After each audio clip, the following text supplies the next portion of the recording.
berino na wakwa kunya saa etidi yade ebi ewie me bo kokko se saa ntontom dan na ye chiche no enye garden ene efuo nti ene ye chiche ne mu ye chiche se de be ye beboa ma wankasa no watimi obo ho ban afri entontom ho na wasan bo ho ban afri etidi yade apotokasem ye frɛ no malaria no eho na me kai wo se ya homatrofo no eye 0554 0594841044 0594841044 yen WhatsApp any SMS line no eno no ubetimi edo message afa ho wo de ba ye bekenkan bra ye nchechire yi se wo asembise bi wo how bi wo contribution bi ubetimi ede afasa homatrofo yi eso 0594841044 ye bekenkan na ye yiwa no ebrepem na me sanka yeti for say streaming live on so ewo Facebook ko search for Ahenkan 93.3 FM no capital letters obo wo ho a obehu me wo ho se mete ho na eja me kire se de da me ye no fa wasem bi se bia akoto ho fa contribution ekɔ ho afin so du ho a share na obi nso en benefit ewo sanchechi ya ye ehu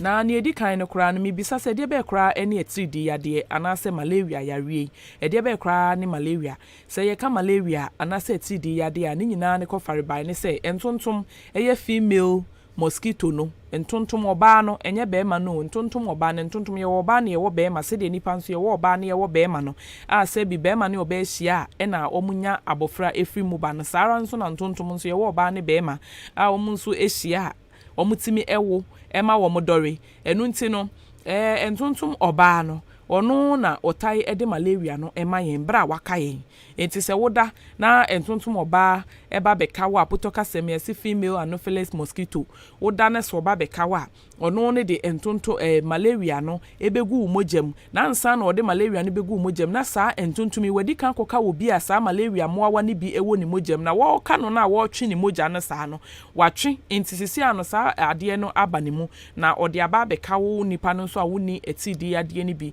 the moment ode bekawo no etidi ade no ebi ebeba wonsu mojam ama waba benya saa etidi ade apotoka semi friend malaria yi ebi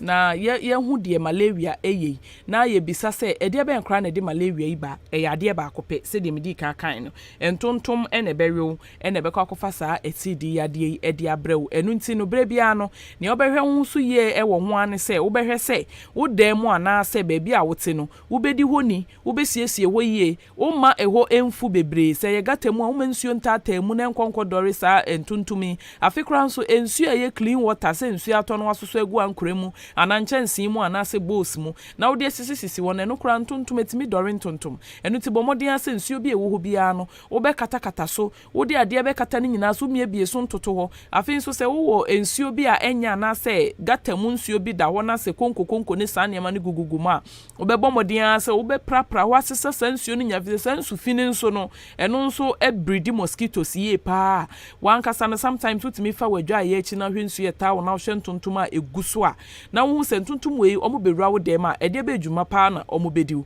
enu nti ne ye behwe se ye besiesie ye ho ye environmental hygiene ne yankasa ye personal hygiene ye kan no na ye hwe preventive measures ne first fi se brebia no ye di kan bodewuro efa kwan a ubesi ano kwan a ubebon ho ban a se de be ya wunkonya saa etidi yade bi kra enu na ye main focus se ye behwe preventive aspect no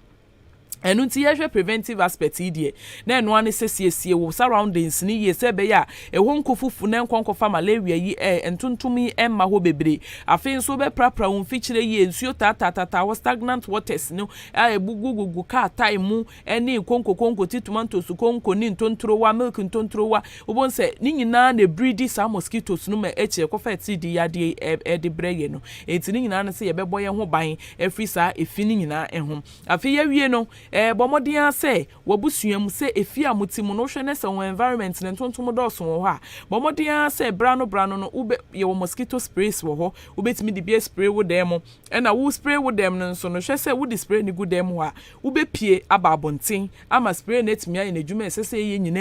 wie ansa na wasan akodem office enye sesa entontom aduro no ebekɔ wu mu bebre say mosquito coil so obetimi aso say ebe ye ebepam ntontom bia wo dem obia bomodin ye say wo dan na wo dem no gate na esi ano no eye opener hwe say wo de trap door yi bi ebesi wo dan ano eye gate ya ye di dua bobo ya ye de net ahye animu no wo de anu bi si ano a eno no entontom no si mu a ontimi wura net ni mu mewura dem mo nte no so beboa abo wo ho ban afi entontom ho se de be ya entontom ma mewura dem ho na enkoka wo na enkofa saa etiridi yade yi bi emeto so afin so wawie ni nyina no na wo san hwe se wo be san tontom dan eye mosquito net bobi wo mpa so kama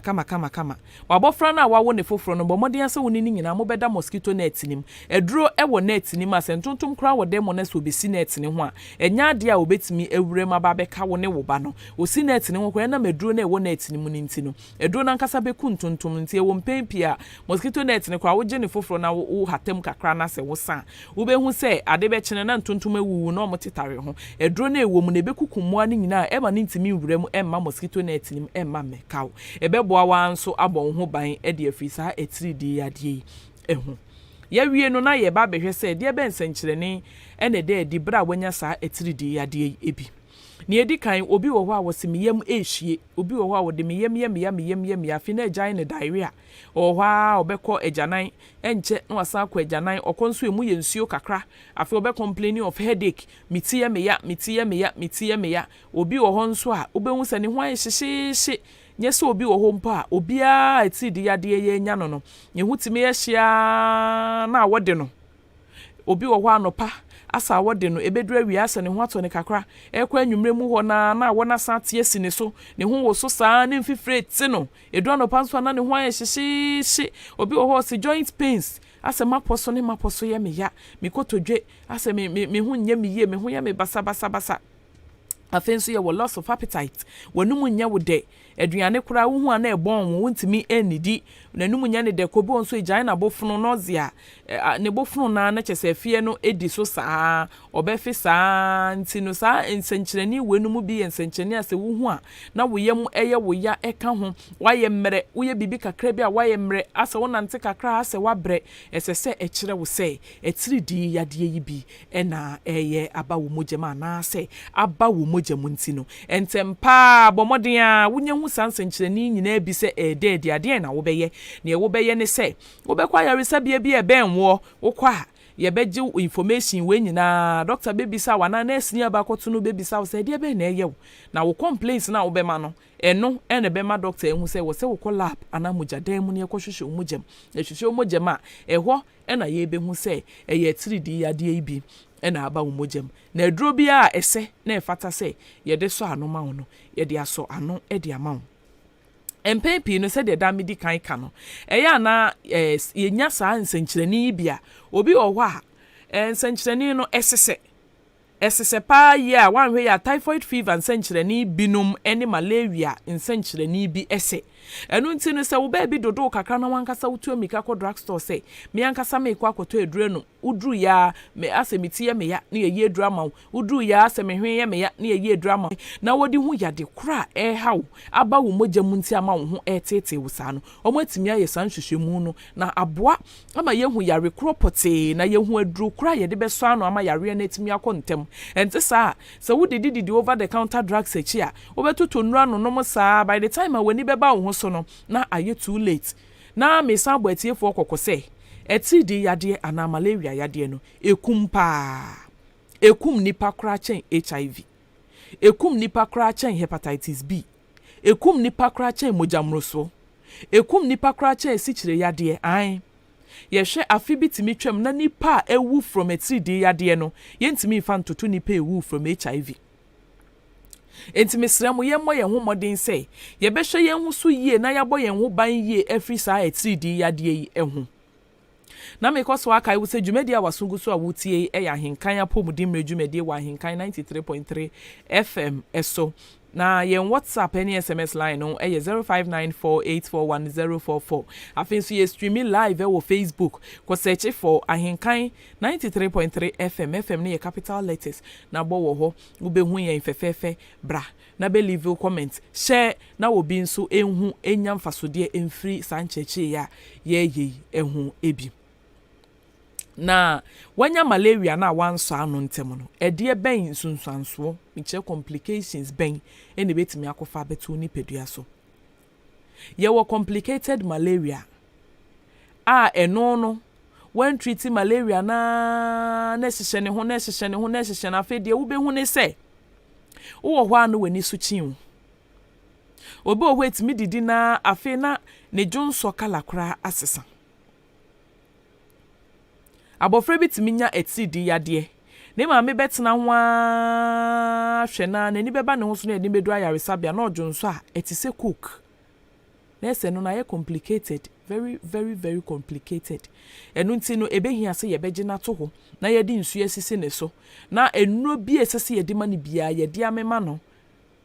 enti sa abofra ne betimi ahwere ne nkwa. Enu nti na mpempi ne ye ka se malaria under 5 no malaria ana etidi yade a eye mofra wo manya mfie num ene ase no eye mfie num mfie 9 mfie miensa mfie mienu ne mfie baako so no eku omo pa eku mofra ne yie pa because awufo ni bi wo hwa ne ba ho ayehye no akoto para nsuo di ama no wayi para tablet o di ama no ono eye self medication wo fie ono eye self medication wo fie but ade ba ko e wo tie hu ne se sa etidi moa wai a eye malaria parasite no omo multiply ewo mrebu onim eho ena omo de onya kwa moja nim amrebu onim no di kan koso ye first inte ho no be ye na adwuma nyina nti the more na o multiply wo hye ho na wo ye adwuma no na etiri di ni moawa no eye bebre wo moja nim wo betena ho ahwa wo be hu ana akwa complicated malaria na eba be se wo mrebu ne kura nso aka ho fise mrebu mu yare no ye wo infections ye wo bi wo wa infections na ekofa de ba infections ne so malaria ibetimi aka ho bi enu tini ye mo ye homodin yie pa se ye be hwe ya bra boso ne ya ma ya pomudin ho ahia ye yie se wo ho dodo wa kwa yaresabia na doctor nhwe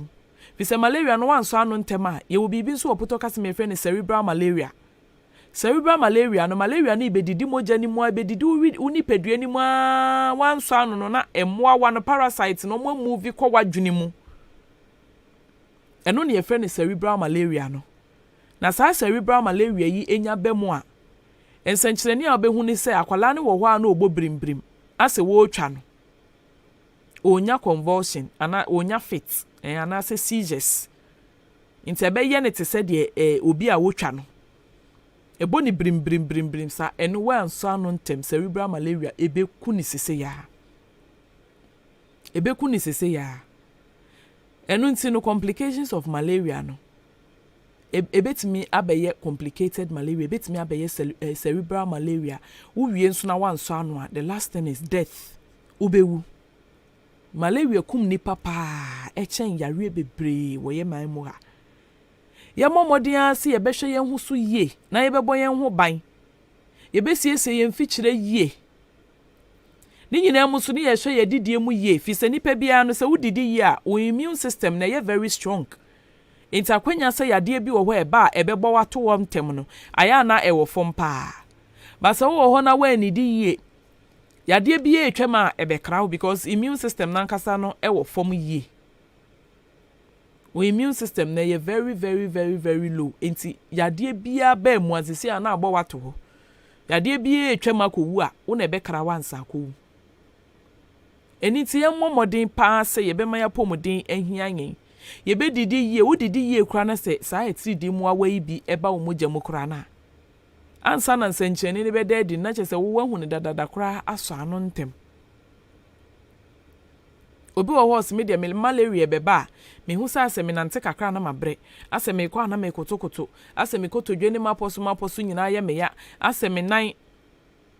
enti wo hu se wo malaria ba sa na eye no unya hu sa signs and symptoms na sense nkyerene na the first thing is say wo call the nearest health facility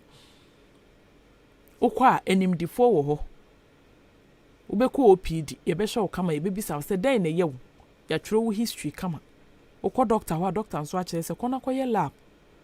okọ ye lab ba na se kire se etidi bi ne wo ma yebema wo nuro pani esese ye wo no yebewo na ama bibia firi mojam na ho ato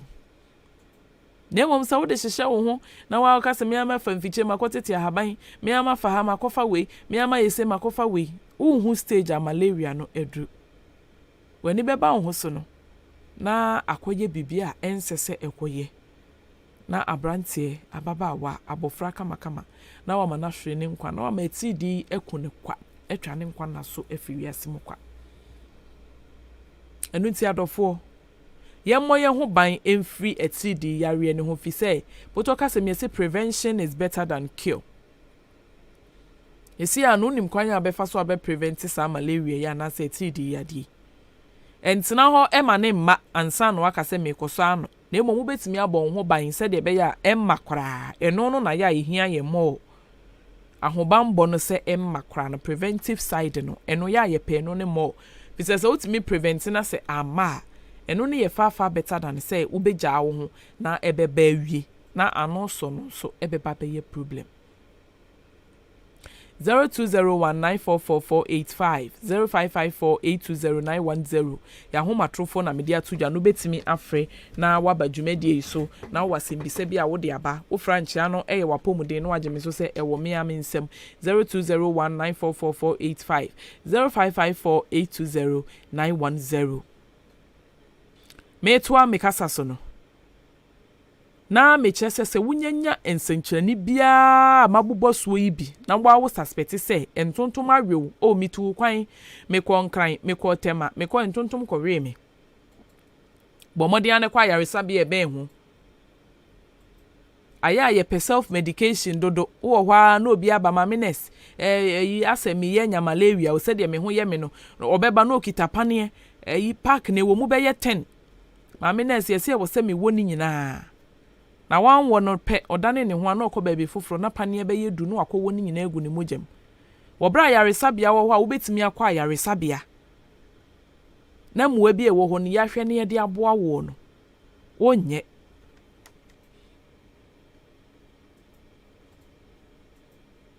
na ne ensese wo ye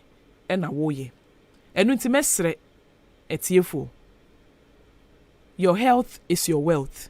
Unya wiase mu sika nyina na se apomuden mapa uni bia sika no kora wunni ma wani nye unya wiase mu sika nyina na se apomuden mapa uni bia ebede na wusika no kora wa enjoy ama ho ato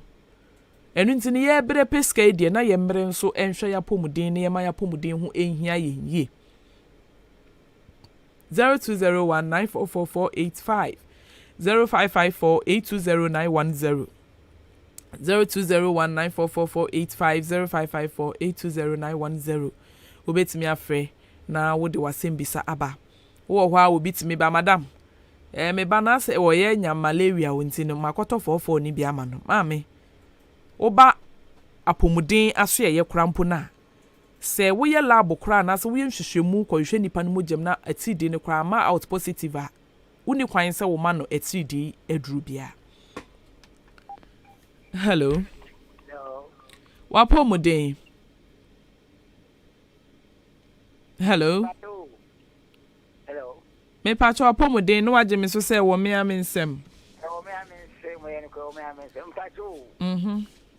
Aditina ye na no te atase so no. Na hospital ne tontom dane ni ho. Ya kodam edibitro. Ani si e fa abofutro. So ye na no na isa malaria ya wo kane wo ho pa. Ese na wo ntanyare. Na so mu chimu kakra. Bacho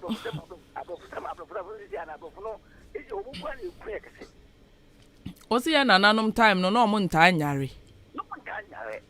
If them me 55 years. Me 55 years. That's me too. Nyem ko kumasi akola ekochi me anga hospital me ko bida. Ko kumasi na kola kochi o. Ko kochi me ko da hospital tram so hospital 3 days. If you me ko hospital da.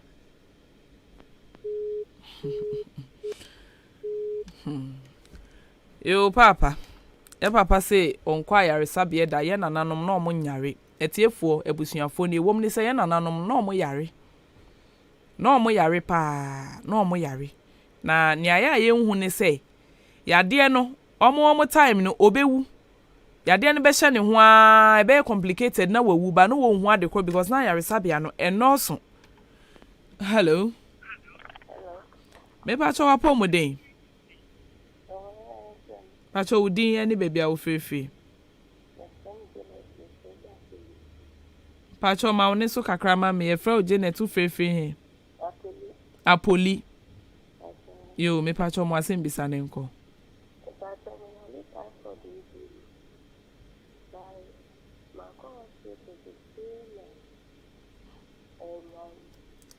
Pa cho me nto kasa ni yo.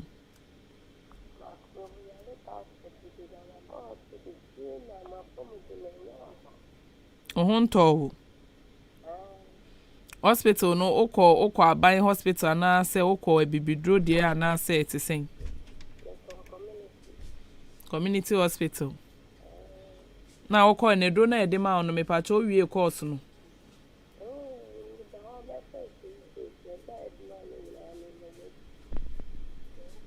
nti mesre wanu medro na wie na anko no mostly ye cho se review bo modern na sa akọ na ko hu doctor na de ye wu nyina no ka che doctor na se labs bi na ese wo mo ye ma wa omonye sa labs no na hu se ni ena mpo no typhoid ne kwa no treat a unsu num mu kra wo se wo hwe ne ye nya piota bia na ese wo nom ye nya free ye didie mu ne ye nsu num mu enti wo be bo modern so be hwe wadidie mu ye ensuo ne nso if possible a wo treat typhoid didie nka bo modern sa obenya vortica de bia wo benom na emom wajai pure water bebre ni wo kra nya registered na wa hwe no wa hwe wadidie mu nso ye na wo de anu medro na ka ho enti bo modern na sa akọ community ho if possible kra na se wo mpese obekọ community a government hospital so ho bo modern na kọ ho na sa akọ hu doctor na hwehwemu bi e wo ho no monye ma ho why yo nso me da se wo frɛ ba dwumadi so hello wapo mo den me pa cho udi ni baby a wo fefe yo me bra rich swedro me pa cho yeti o me pa so me pa me da pe ni na so ma wo kan ye na again no ba o ka se je na no mo pa na mo ntan ya e wo mu pa what you said to no then no na ye ka dipo let me see me say john papa me na no wo mo dipo so me eto kuku kuku aburo be ye me nine na kuku no e wa duro bia kuku bia ni na dura wa no kuku bia ma ya die pepe ya ni bia na na dura o sọrọ amọ kan o kọ no ma o nana na banka me sai tu me ha no me ya me o so de ne ti so am be na sa hospital ya ye ne ti ni se be ni wo de ti so ana sai ya de de de ni ti se be ni ho e ti ni bra ne de na o ka se na se ne na na mo ya na ya no ko ye nka ban ni ye ni ani a ye ni yi ti ya ta no ban ti a ban mena no o ti ne hata mo wo o hata to on hata na yi hata mo de na wo afu wo anu afuta no de yan kan nkuma ha ban wo futa e de yan kan na mo no ni awo wo de yan kan so enso enne ye ni ani aye di no ha koye tradinan ene sa ni ma no nti ama indomi ene sa de yi se ena wo bi yare na ka den say on kwati sa haba we kwa no mo kwa na ya abokudo no so efi hin e ban efi bibi haba na mu no mo de ye ba na tie you do on the man one exception for young and so for hospital man for it or send one at dia or pay the jo no no na from and no pa bokudo I don't know some many it's captain lepe ayi sopayo lepe ayi para I don't know me ya me ho bele beto o se no bia no ke na mo nka eso wo mo na bisi na nka wo so se be ya on no man, the better on 1 year. That is the was the walk, that you know, let me get it. What's in the duty of it's in a fact of the end, and I'm not I let it be. I have no more yard and no one time, no new excess. You. And to send Nana, young person at the beginning. You. And a man, they you You. Yeah, that's it. Ye bra wo free swedro ye da se ye pa ne mo ka no nya se me ne mo nya adwen o e wo mu sa ba ye me de se wo kan wie no wa wo san ka se na omudi haban na omoye dido meaning say na omoye more focused on the preventive aspect enti dido na wa ye no no ntwen ma yare ne mma fi so sori anopa bia wonim se ma ye dido amenom onim se me sori anopa ma no ma yam nuro kakra we me de kosa eti onya sape onum dido na hohuru niema boni na ewo ne yam na wasan ye aduru wo de akosa wosa na niema boni ni nyina wa hwie ni nyina egu na wa ye free ba wo hwe sisi a ye ra ya ye wo mu ya nipa ahi kura na obeka se nkuruma fro ya wo ye kura wontete moringa haban wontete we mfamfra na enye nwura nko a obepene so na wa ye no wadi nipa ahi na obeka che ni se da bia di body ampesie na twu kontomre ni bedru nko a na fedi a obete ase chichichichi na do so nti na da bia mekasa fa ye dietary aspect ho ye didie mu yare bebre ni ye free ye didie mu ye nananom breso nye se na yare nani ho yare bebre na ewo ho na ye nananom breso na ewo ho na ewo ho pa na emom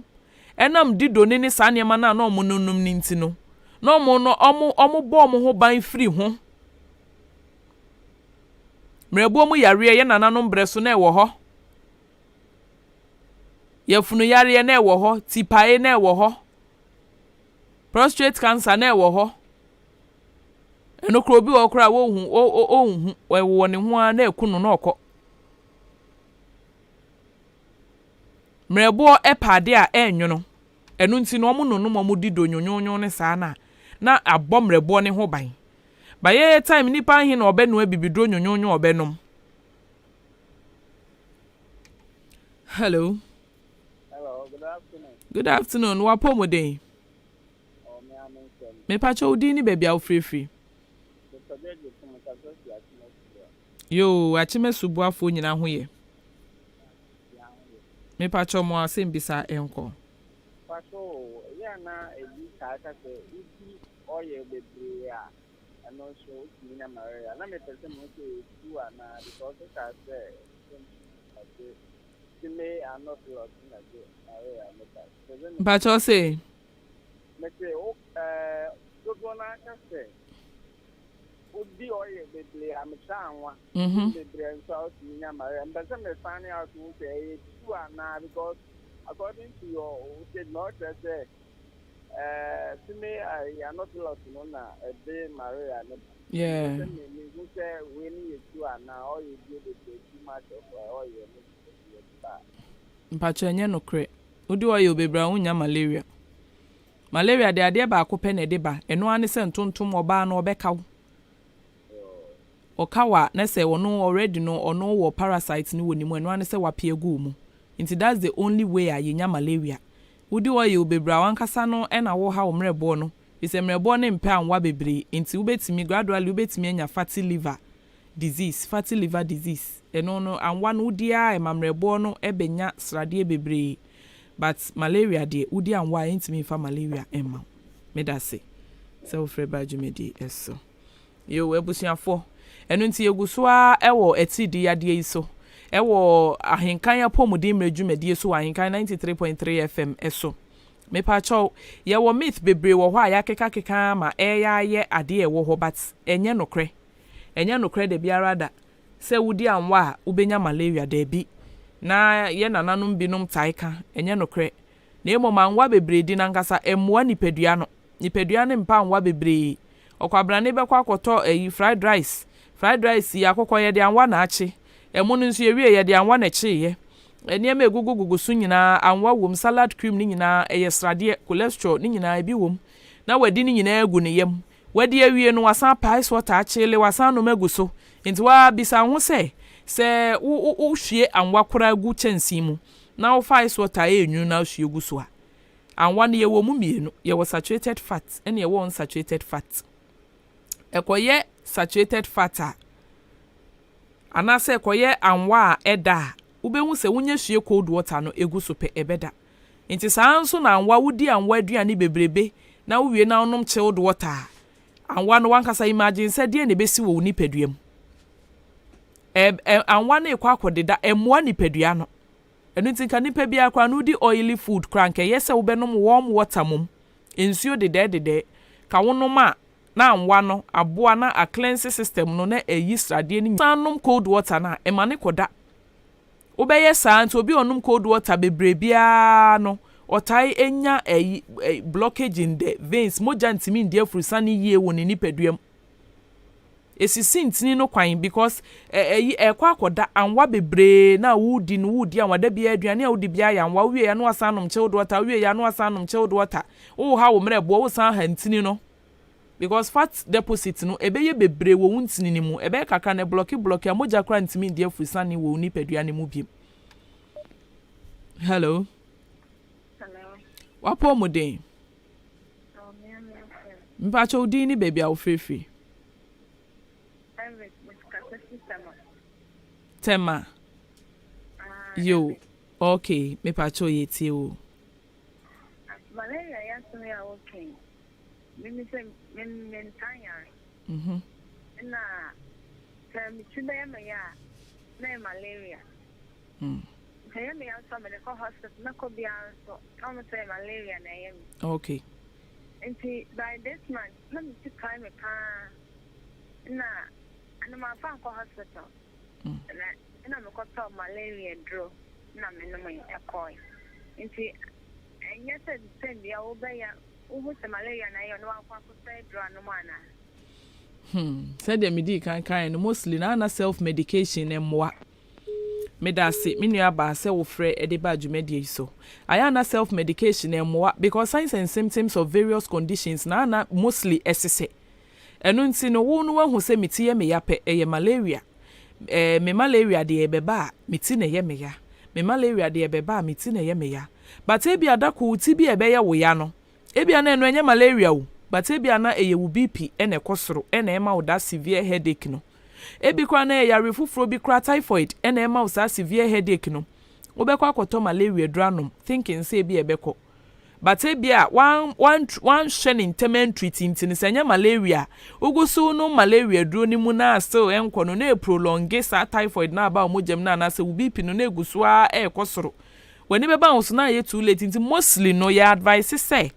bibia ye wa bomode aso obekwa yaresabia.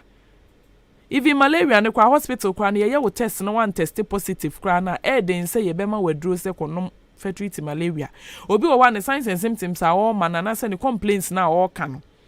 wo say we de malaria signs and symptoms pa na wo man so be ye lab no na negative uni any option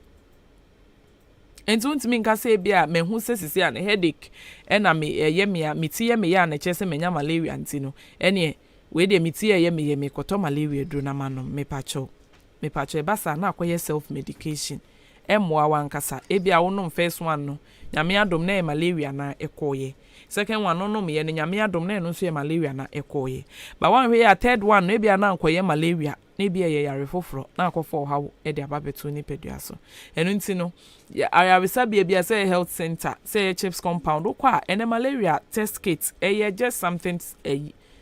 yenya twu moja ne sauce wa sisi ya some few minutes na ready na ya ka chew enya adwuma bia take time enti mesre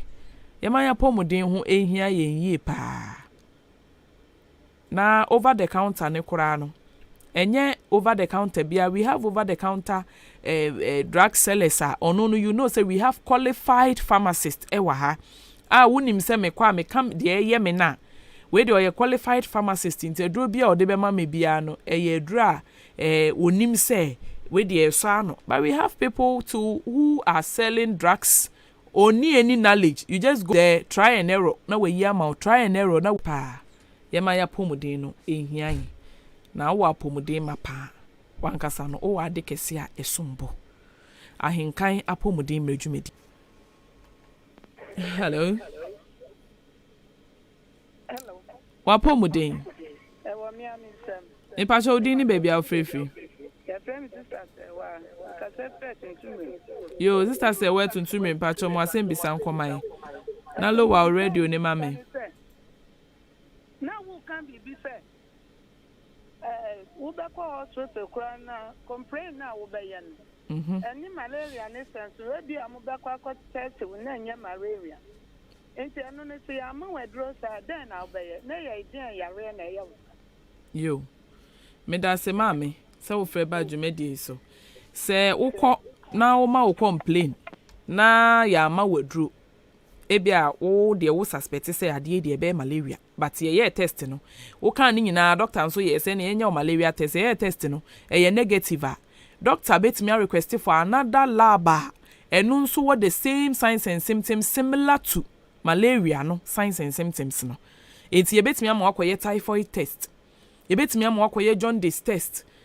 Ewo test ahoro bebre betimi am akoye. Anampo se wonye test but ye malaria na ye negative no doctor na atimi ma wonuro bi.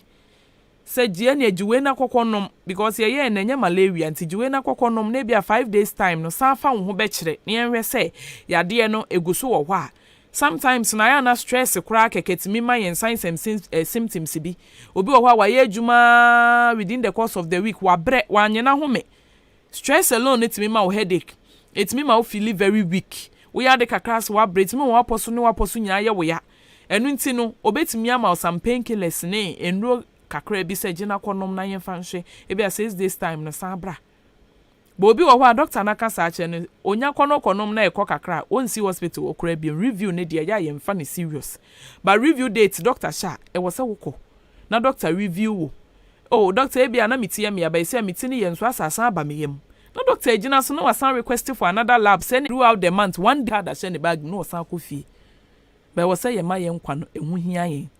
So 24 hours kwana abedi wo hospital na abenya solution to your problem. Bo modern na wo apomuden mapa wo ade nyina medase. Yo apomuden mredwumedie na wuti wa Ahenkan 93.3 FM eso me amedi dwumedie ho chia me media any radioness Awurabena dasene ye besanso ehia ahomatrofo ne 0546827329 0546827329 bibia ni a obetimi afre afena me kaetie fo nsenya me adom eche na odon taban dwumedie ne ye de bremo ebra no ndu abo pepepe de kosise dumienu ebebo enu nti bomoden ase wo betie bi na abo ama waware no ene wo relationship no etimi akoyie akwakodu awarewem na awade ne nso etimi aso na so